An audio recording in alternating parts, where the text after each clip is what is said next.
Bismillahirrahmanirrahim. Assalamu alaikum, dear students. How are we today? I hope the spirits are up. I hope you've been enjoying these lectures, especially the last one on elasticity. Originally, I had thought that I would be able to complete the topic of elasticity in 2 lectures. But on reviewing the material, I think it will be good if we spend an additional lecture on this topic as well. So we'll now conclude elasticity in 3 lectures. 1 has passed, and then there are 2 more to go. The reason I'm spending so much time on this particular topic is because elasticity is a concept, it's a tool of analysis which, if you master, will help you a lot, not only in this course, not only in the macroeconomics part of this course, but if you later on take economics as your main subject, that is, if you major in economics, then you'll find that elasticity is something that comes in very handy in macroeconomics, international macroeconomics, and econometrics as well. This is why I'm spending so much time on elasticity. Now, if you remember correctly, I promised to talk a little bit more about the intuition underlying elasticity and not just the mathematics. And we are going to do exactly that today. However, before we go to that, let's do a little recap on what we learned in our previous lecture. Now, if you remember, we introduced the concept of elasticity. We defined it as the percentage change in the affected variable divided by the percentage change in the cause variable. And we noted that these affected variables and cause variables could be anything. They could be quantity demanded, they could be something else, they could be quantity demanded of some other good, and the cause variables, we said they could be income, they could be the price of some other good, or they could be the price of the same good. Then we looked at the 4 most popular definitions of elasticity or types of elasticity. We looked at the price elasticity of demand, we looked at the income elasticity of demand, we defined the price elasticity of supply, and we defined the cross-price elasticity of demand. Those are the 4 major types of demand elasticities that are used in literature. Then we looked at relationships between elasticity and total revenue. We also looked at how elasticity varied along the same curve and how elasticity varied across 2 curves, 2 demand curves with different slopes. I think the one thing that I did not mention clearly in the previous lecture was that when you're talking about 2 different demand curves, one which is steep and the other which is less steep, then you can't say that the steeper one is more inelastic than the not so steep one unless the 2 curves intersect. If the 2 curves intersect, then you can say that at any price level, the steeper curve is more inelastic. That's one small point. If you remember, we also said that elasticity can vary across different segments of the same demand curve and not just across 2 curves. And we introduced the concept of arc elasticity. And what arc elasticity did was that it merely calculated the average elasticity prevailing along an arc, a subsegment of the whole demand curve. But then we noted that elasticity can vary within that arc or on different points of that arc as well. And we introduced the concept of point elasticity. So that was the major mathematical material that we covered regarding elasticities. Today, we'll recap on the 5 different types, the 5 different values that elasticity can take, and then we look at the intuition underlying those. So let's start with a recap on the 5 different types of elasticities. Elasticity can take a value of 0, in which case you'll have perfectly inelastic demand. Let's talk about price elasticity of demand. It could be between 0 and 1, which would be inelastic demand. You would have E is equal to 1, which in this case would be unitary or unit elasticity of demand. Then if E is greater than 1, that would be elastic demand. and if E is equal to infinity, that would categorize as, yes, perfectly elastic demand. So let's begin by looking at the relationship between total revenue and elasticity for the two popular cases. That is, when elasticity is between 0 and 1, that is the case of inelastic demand, and when elasticity is greater than 1, which is the case of elastic demand. Then we look at the case when elasticity is exactly equal to 1, and also the two polar cases of perfect elasticity and perfect inelasticity. Let's go to our first slide. Now, in the case of inelastic demand, if you remember, we saw that if you increase price, quantity would not go down proportionately. So quantity would go down, but not as much as price went down, at least in percentage terms.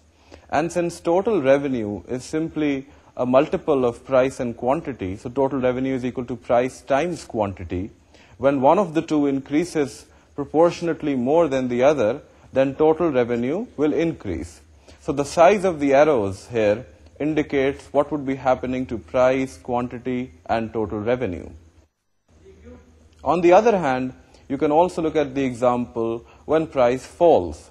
And in this case, you'll see that the quantity demanded does increase a little bit, but again, it does not increase by the same proportion that price has fallen. And therefore, the impact on total revenue is negative. That is, total revenue in this case will go down. Note that when you have inelastic demand, then the direction of change in total revenue is the same as the direction of change in price. So as you can see in the first case, price went up and total revenue went up. And in the second case, price went down and total revenue went down. Whenever you see this happening, this should indicate to you that you are in the realm of inelastic demand. Let's now look at the case for elastic demand. As you know, in the case of elastic demand, even a small increase in price causes a very large decrease in quantity. I mean, by now, you are well aware that the relationship between price and quantity is negative for a demand curve. Therefore, an increase in price will cause a large decrease in quantity, so much so that the percentage decrease in quantity will overwhelm the initial percentage increase in price, so as to cause an actual fall in total revenue. The converse case, in which price falls, you can see that quantity will rise, and it will rise in percentage terms much more than the initial fall in price. So if price, let's say, fell by 2%, then the quantity demanded will increase by 5% or 4% or whatever. And the result of that will be that the multiple PQ will increase, that is, total revenue will increase. Again, note that in the realm of elastic demand, the direction of change in quantity and total revenue is the same. So in the case of inelastic demand, P and TR moved in the same direction, whereas in the case of elastic demand, it is Q and TR which move in the same direction. So in the first case, when the quantity demanded went down, total revenues went down. And in the second case, when the quantity demanded went up, total revenue went up. Now let's look at the case when elasticity is exactly equal to 1, which is what we call unit elasticity of demand. Now in this case, any increase in price, any proportionate increase in price will be matched exactly by a proportionate fall in quantity demanded. So if price, let's say, increased by 1%, quantity demanded would also fall by 1%. And this will mean that total revenue will remain unchanged, because total revenue is simply P times Q. So if one quantity is increasing by 2% and the other is falling by 2%, the impact on total revenue will be 0. The two will cancel each other out. Similarly, if you look at the other possible example in which price goes down and quantity goes up, and the two offset each other in proportional terms, then again the impact on total revenue will be 0. So total revenue will remain unchanged in this case, that is, when elasticity is exactly equal to 1. Now let me explain a little bit more about how the unit elasticity case comes about mathematically. Let's look at a table in which we have a column of price, a column of quantity, and a column of total revenue.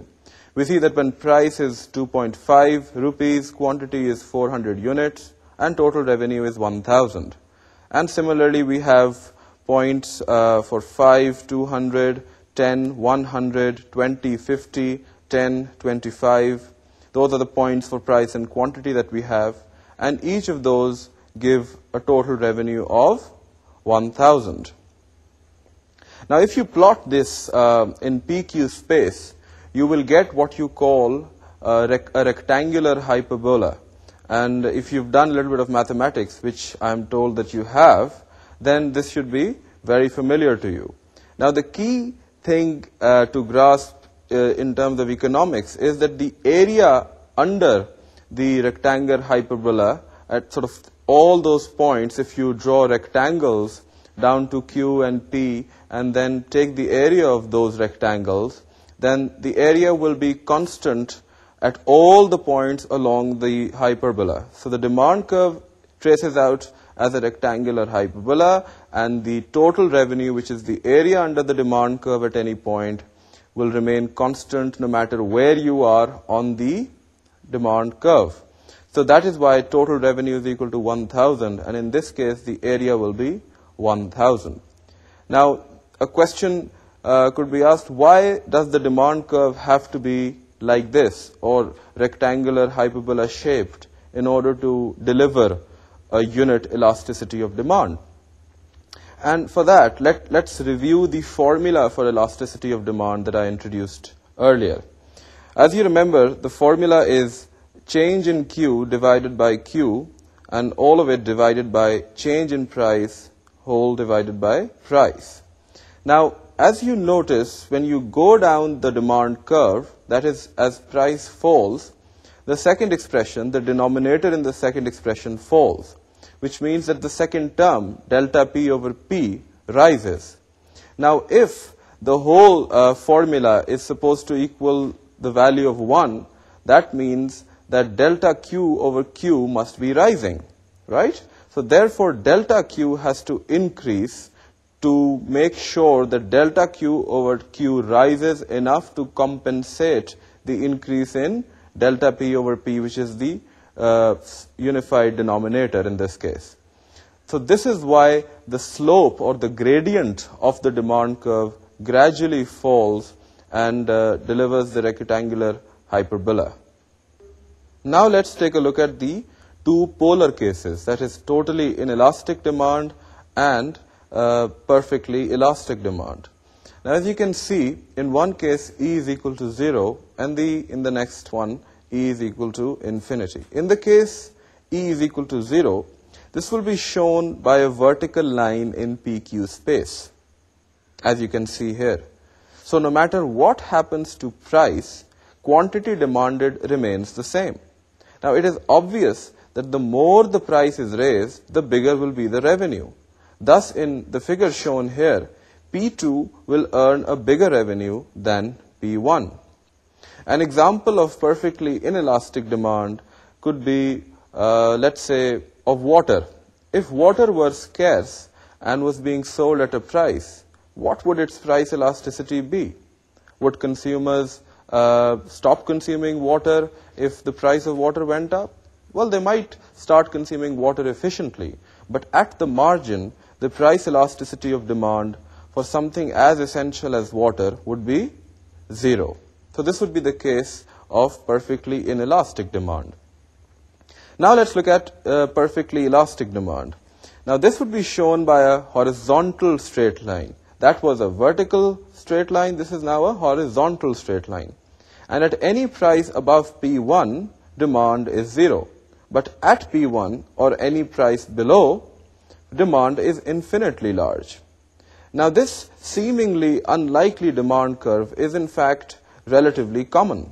Firms that are very small, like the small scale grain farmer, the small scale farmer we introduced in our earlier lectures, they are essentially price takers. So they are not price makers. They have to accept the price as given by supply and demand in the whole of the market.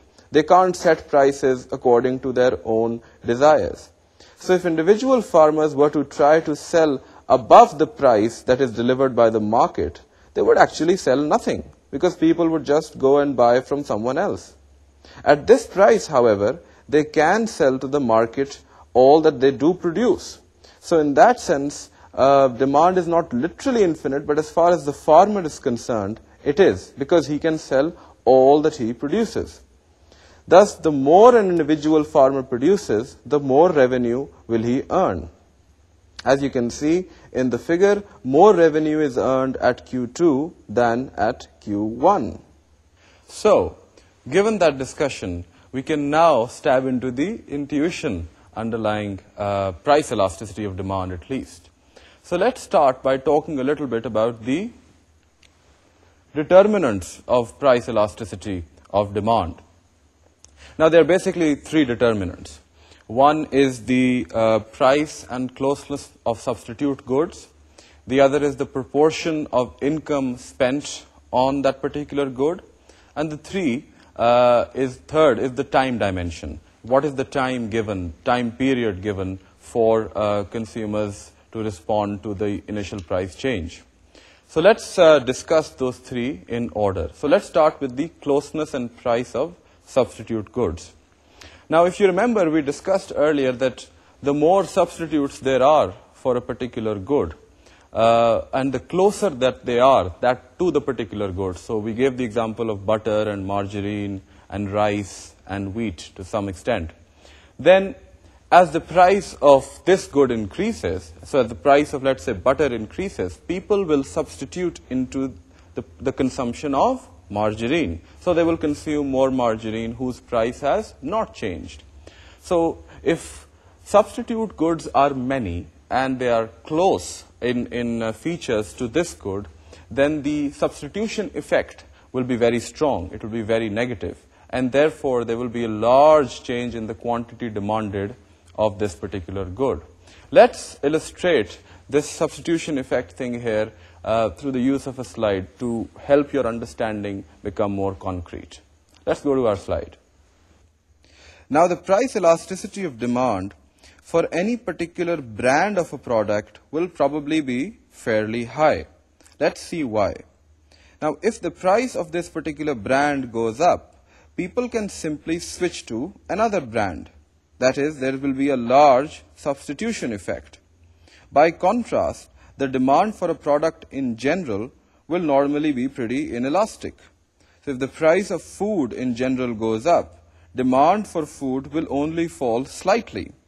So the demand for rice or corn or the sub-ingredients or the sub-parts of food might change, but the demand for overall food will not change much. People will buy a little less of food maybe because they cannot now afford so much, but this would be because of the income effect of the price rise.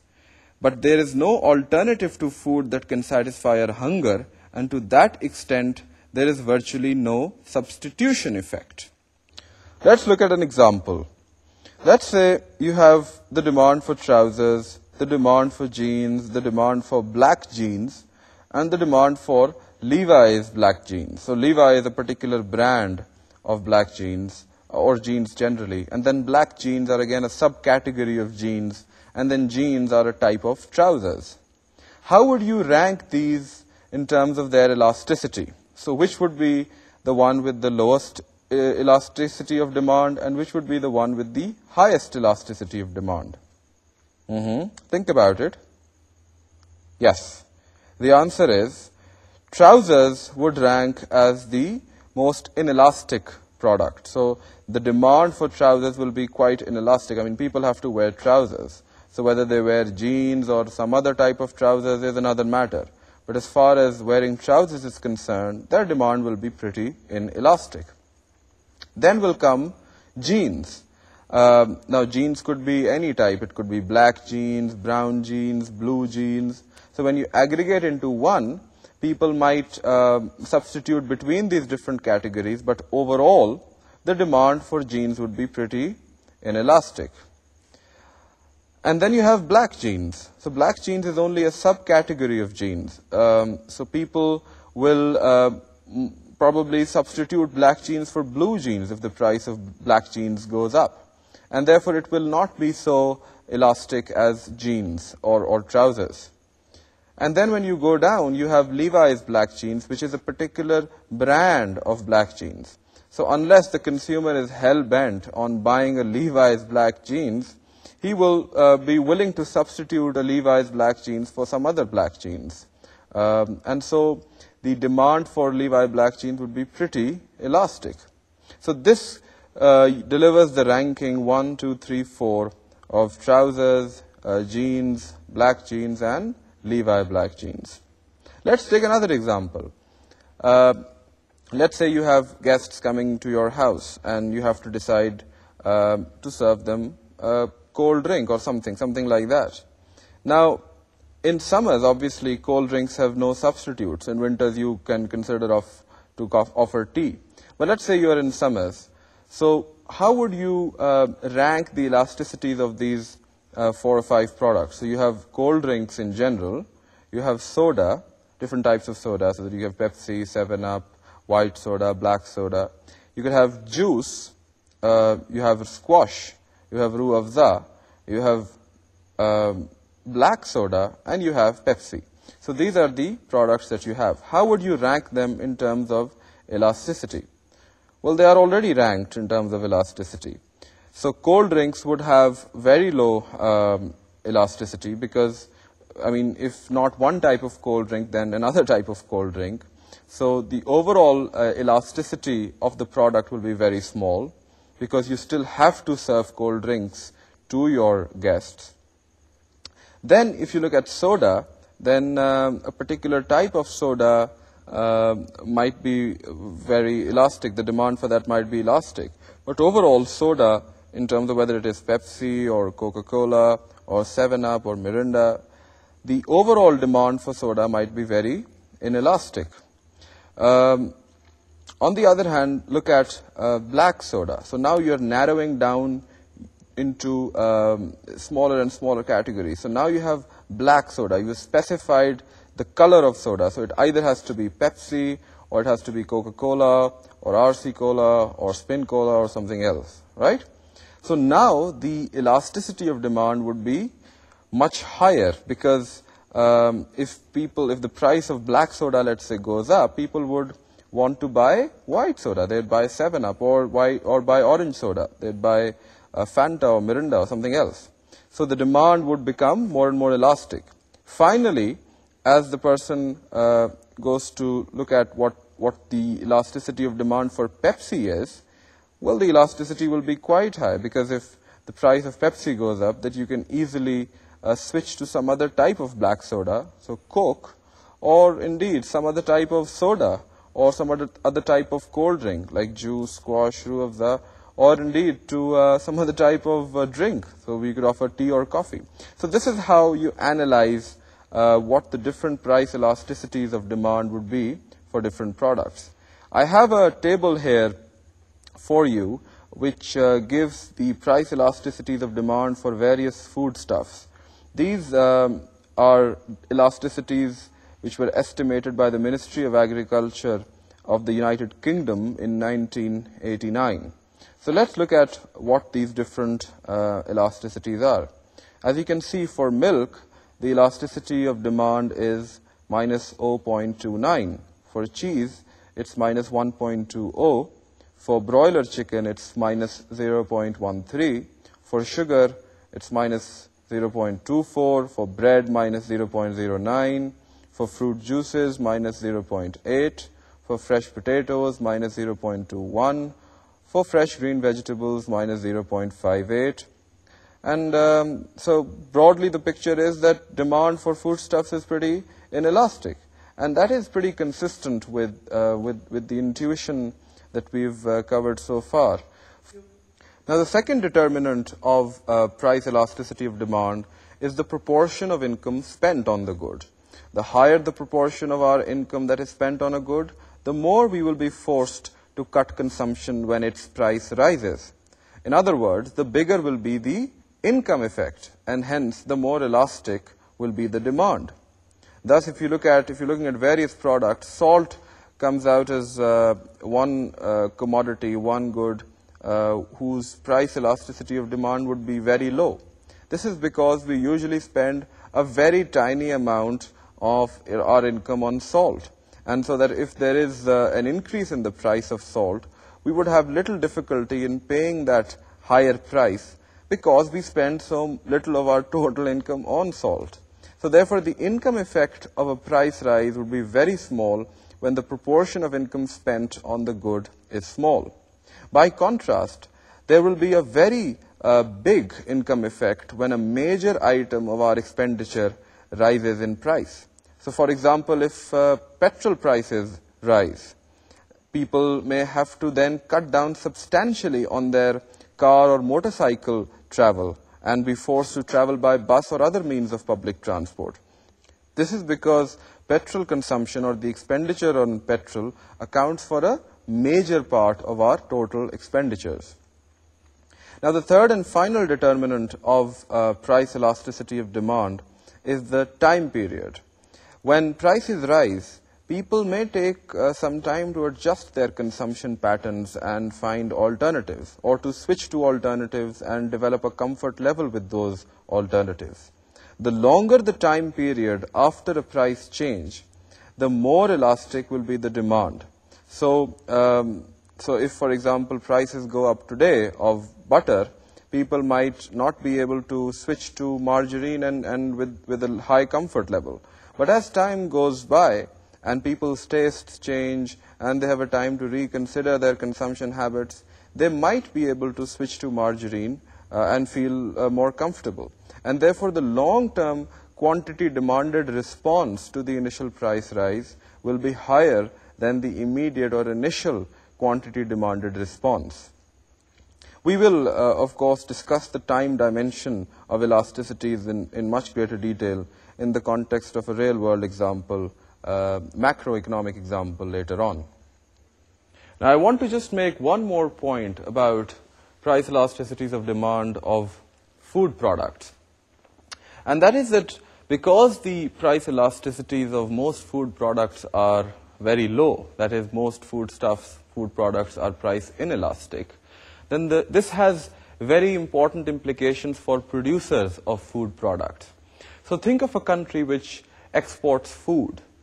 What will be the implications of changes in food prices or international food prices on the export revenues of that country? Now, as you know, when the demand for some product is price inelastic, then if the price of that product increases, total revenues also increase. The direction of change in total revenues and prices is the same. That is what we learned in our first or second slide today. So in this case, if the demand for food, let's say if Pakistan produces wheat and the price for wheat in the international market suddenly goes up, then the export revenues that Pakistan makes on its exports of wheat will also increase. However, if prices of wheat go down in the international market, then the export revenues will fall drastically. And this follows from the change in the price, which directly impacts the total revenues. So generally, the implication of this for policy is that countries should not be totally dependent on exports of foodstuffs, because any change or any fluctuation in international prices, especially if there are downward fluctuations, will impact badly on your export revenues, because people will not increase their food consumption simply if international prices of wheat or rice go down. There's only a fixed amount that the world can consume of food products, and therefore any changes in the price of food products are likely to hit the producer more severely than in case of products which are more price elastic. Now, before we conclude this subchapter of price elasticity of demand and move to a discussion of price elasticity of supply, I want to give you two concrete real-world examples in which firms actually use the concept of price elasticity of demand to make decisions. The first example is of a firm using advertising to change the price elasticity of demand for its product, the product that it sells. And the second example is when firms set their prices based on what their assessment is of the price elasticity of demand of their products. So let's look at our slides in order to illustrate these two examples. Now let's first look at advertising and how it can affect consumer demand curves of certain products. When we are told that a particular brand of soap will make us more beautiful, or that a particular brand of cigarettes will make us happier, what exactly are advertisers up to? Are they trying to sell the product more? Is that all? Well, there might be a little bit more to this than just their attempt to sell more of the product. Advertisers are actually trying to do two things. They're trying to shift the producer's demand curve to the right, and they're trying to make it less price elastic. Now, this is illustrated in the diagram. D1 shows the original demand curve with price at P1 and sales at Q1. So the total revenue that the firm is making is OP1AQ1. Now D2 shows the curve after an advertising campaign. And as you can see, the curve is both steeper and it has shifted to the right. The rightward shift allows an increased quantity Q2 to be sold at the original price, whereas the steeper curve permits the firm to raise its price and still have a substantial increase in sales. So if you look at it again, the rightward shift allows the firm to sell an increased quantity at the same price, whereas the steeper curve allows it to sell a similar quantity but at a higher price. Thus, in the diagram, price can be raised to P2 and sales will still be Q3, which is still substantially above Q1. So in this case, the total revenue will rise to OP2CQ3. Note here that the decision to raise the price from P1 to P2 requires the area of P2CKP1 to be greater than KBQ3QT. The total gain in revenue is shown by the shaded area. This, of course, compares the case when you're charging a price of P2 and selling a quantity of Q3 with the case when you are charging a price of P1 and selling a quantity of Q1. How can advertising bring about this new demand curve? Firstly, shifting the demand curve to the right. This will occur if the advertising brings the product to more people's attention and if it increases people's desire for the product. However, making the demand curve less elastic, this will occur if the advertising creates greater brand loyalty. People must be led to believe, either rightly or wrongly, that competitors' brands are inferior and this particular brand of soap or cigarette is superior. This will then allow the firm to raise its price above that of its rivals with no significant fall in sales. There will only be a small substitution effect because consumers have been led to believe that there are no close substitutes. So this concludes the first example on advertising and how it can impact demand curves and price elasticity of demand. Let's now take a look at how firms make decisions based on their estimates of consumers' price elasticity of demand. Let's take an example of a local bus company which is faced with increasing costs and it fears that it will make a big loss. What should it do?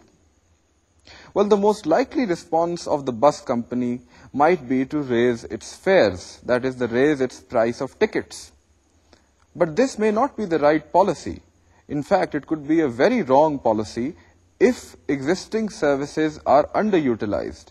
That is, if the bus is already going half empty, raising the price will not help the bus company. It will reduce the number of passengers further. Now, in order to help the firm decide what to do, the firm conducts a survey to estimate passenger demand at 3 different fares or 3 different ticket prices. It estimates demand at the current fare of rupees 10 per mile, let's say, a higher fare of rupees 12 per mile, and a lower fare of rupees 8 per mile. The results of the survey are shown in the first 2 columns of the table. As you can see, demand turns out to be elastic. This is because of the existence of alternative means of transport. As a result of the elastic demand, total revenue can be increased by reducing the fare from the current rupees 10 to rupees 8. Revenue rises from rupees 400,000 to rupees 480,000. But what will happen to the company's profits? It's the profits which count really in a firm's decision. Now, the firm's profits are merely the difference between the total revenue from passengers and the total costs of operating the bus service. If buses are currently underutilized, which is what the assumption we made in this case, it is likely that the extra passengers can be carried without the need for extra buses, and hence at no extra cost. Now, at a fare of rupees 10, the old profit was rupees 40,000, that is rupees 400,000 minus rupees 360,000. After the increase in costs, a rupees 10 fare now gives a loss of rupees 40,000, that is rupees 400,000 minus rupees 440,000. By raising the fare to rupees 12, the loss is increased to rupees 80,000. So that is certainly not the answer. However, by lowering the fare to rupees 8, a profit of rupees 40,000 results, and this is the answer for the firm's problem. So, my friends, that for now concludes our discussion on price elasticity of demand. We will come back to this when we are looking at how elasticities feature in government's decision to tax certain products, and that will come in the next lecture, I imagine. But for now, price elasticity of demand is complete. And now we'll move into the other types of elasticities, that is price elasticity of supply, income elasticity of demand, and cross-price elasticity. Let's start with price elasticity of supply. Now, as you can see, price elasticity of supply is merely a measure of the responsiveness of the quantity supplied, not the quantity demanded, but the quantity supplied by firms or the market as a whole in response to a change in price. Now, unlike the elasticity of demand, which always yielded a negative value, usually, that is, when the price of a good increased, the quantity demanded fell. So when you took ratios of changes, proportional changes in quantity demanded divided by proportional change in price, you got a negative sign, because if quantity was falling, then price was rising. If price was rising, then quantity was falling. So one term was negative. In this case, however, the change in quantity supplied will have the same sign as the change in price. They will both be positive. And therefore, the price elasticity of supply, in the cases that we will be discussing, at least in this module, will be positive. Now, let's start a discussion on how price elasticity of supply is calculated, what its determinants are, and if there are any real-world applications.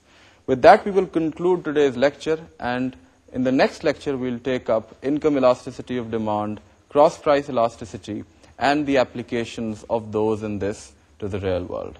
So let's go to our slide. Now, as you know, the supply curve for any good, or at least the goods that we have studied, is upward sloping. Let's start with the case of zero elasticity of supply. What would the supply curve look like in this case?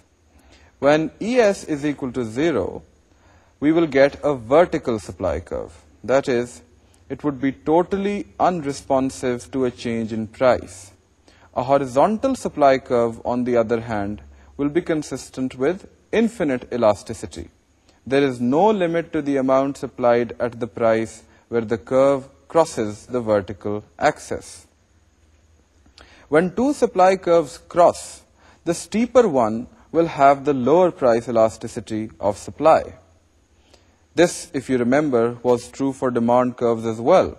When two demand curves intersected, the steeper curve could be thought of as having a more inelastic demand, whereas the flatter curve was considered consistent with a more elastic demand. The same holds for supply as well. So in this case, S2 would be representing a more elastic supply, whereas S1 would be consistent with the more inelastic supply. Any straight line supply curve which starts at the origin, however, will have an elasticity equal to 1 throughout its length. That is, it will have a unit elasticity of supply. And this will hold irrespective of its slope. Now, this result is quite surprising when you compare it with the result we obtained in the case of unit elasticity of demand. You might remember that there we got a rectangular hyperbola as the only case in which unit elasticity of demand was delivered. So that was a unique combination of slopes of the demand curve that generated that particular type of unit elasticity of demand. But in this case, a unit elasticity of supply, unit price elasticity of supply, is obtained for any straight line originating from the origin. That is, it could have different slopes. This is the surprising result that I talked about. Let's illustrate this through the use of a graph. As you can see, there are three supply curves shown, each with a different slope, but each starting from the origin O. On each curve, 2 points are marked. In each case, there is the same proportionate rise in Q as in P. So, for example, in curve S1, a doubling in price from rupees 3 to rupees 6 leads to a doubling of output from 1 unit to 2 units. This demonstrates very nicely that it is not just the slope of a curve that determines its elasticity, but its proportionate change. Remember that earlier on when we introduced the concept of elasticity, we said that slope had an important role to play in determining whether a curve was elastic or inelastic. Now what we are saying is that slope indeed is important, but it is not the only factor. And this comes out very nicely with the figure that we've just seen. Other supply curves' elasticities will vary along their length. In such cases, we have to refer to elasticities either between 2 points on the curve or at a specific point.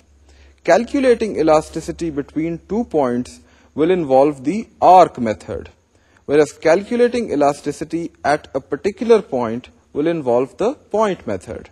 And luckily, you are familiar with both those methods. The application of these two methods is exactly the same for supply as it was for demand. The formulae are the same, only that the term QS now replaces the term QD, which was used there. Now, let's talk a little bit about the determinants of price elasticity of supply. There are essentially two determinants.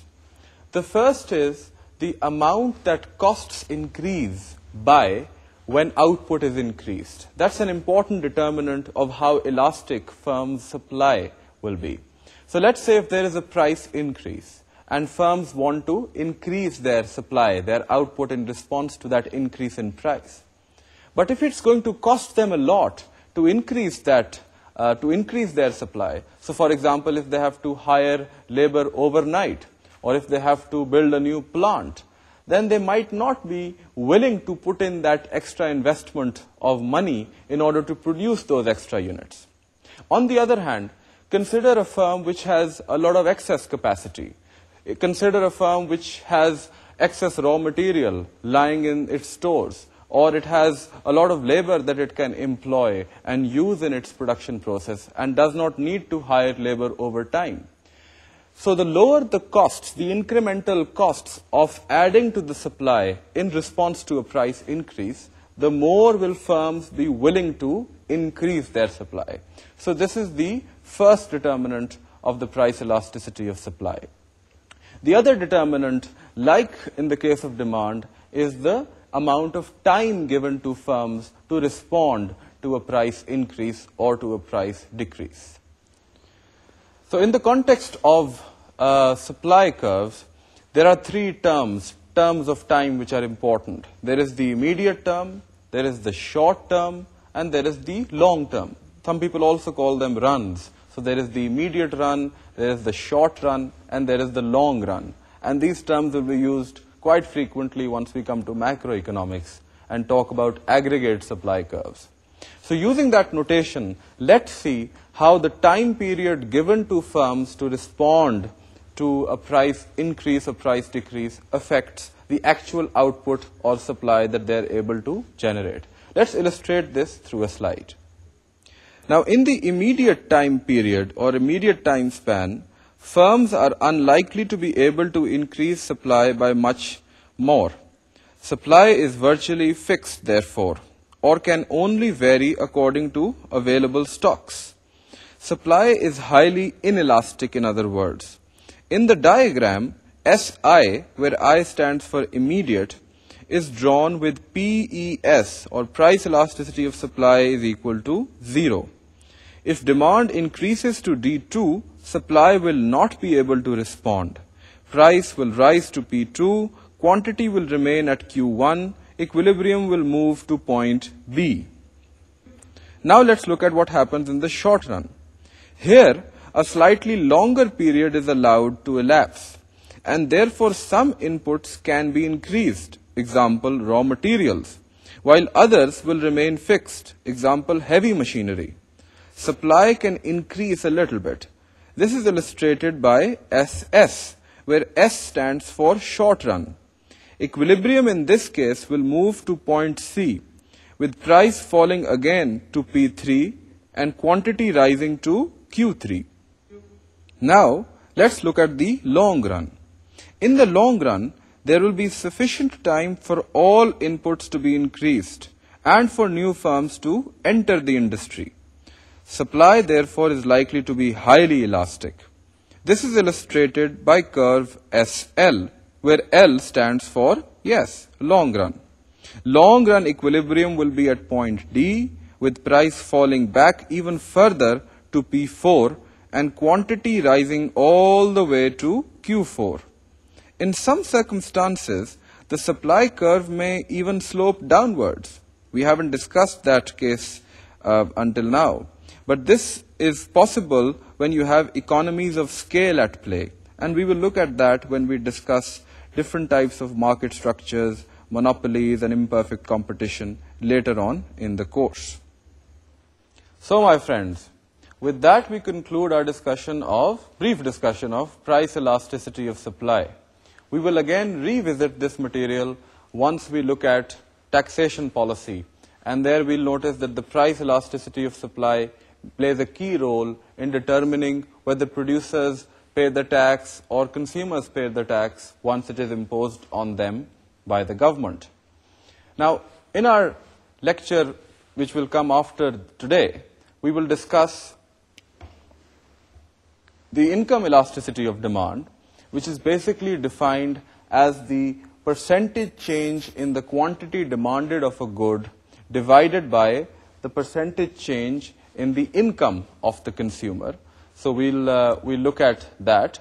We'll also look at cross-price elasticity of demand, which is usually called simply cross-elasticity of demand, which will look at the changes in quantity demanded of one good in response to changes in the price of another good. So it's not the quantity demanded responding to changes in the price of the same good.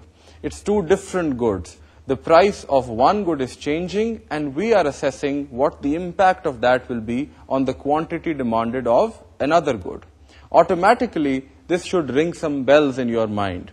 And the bells should be that we are now talking about goods which are related.